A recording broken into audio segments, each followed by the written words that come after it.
Praise the Lord. भजन संहिता 27 हमें ईश्वर में अटूट विश्वास और साहस रखने की शिक्षा देता है।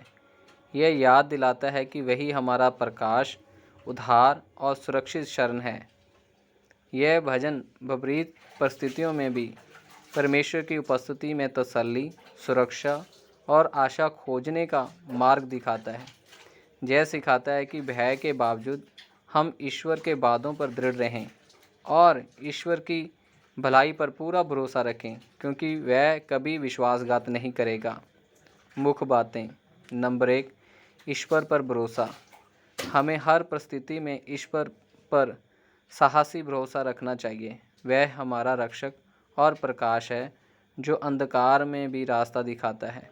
नंबर 2, सुरक्षा और शांति। ईश्वर हमारा गढ़ है, जो हमें हर खतरे से बचाता है। उसकी उपस्थिति में हम निश्चिंत होकर विश्राम पा सकते हैं, भले ही हम किसी भी चुनौती का सामना करें। नंबर 3, ईश्वर की सर्वोच्चता। हमें अपनी समस्याओं और सांसारिक चिंताओं पर ध्यान देने के बजाय हमेशा ईश्वर पर ध्यान केंद्रित करना चाहिए। ईश्वर के स्वरूप के प्रकाश में ही हम अपनी सांसारिक समस्याओं का सामना कर सकते हैं। नंबर 4, सांत्वना और आशा।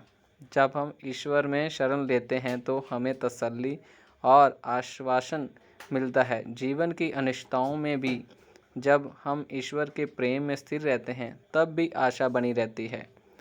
नंबर 5, धैर्यपूर्वक प्रतीक्षा करना। यह भजन हमें यहोवा की प्रतीक्षा करने और उनके समय पर भरोसा करने का महत्व सिखाता है। जब हम धीमे होकर ईश्वर के साथ समय बिताते हैं तो जीवन की समस्याएं दूर होती हैं। नंबर 6, भय पर विजय। विश्वास का अर्थ भय का अभाव नहीं है, बल्कि भय के बीच भी ईश्वर पर भरोसा करने का निर्णय है।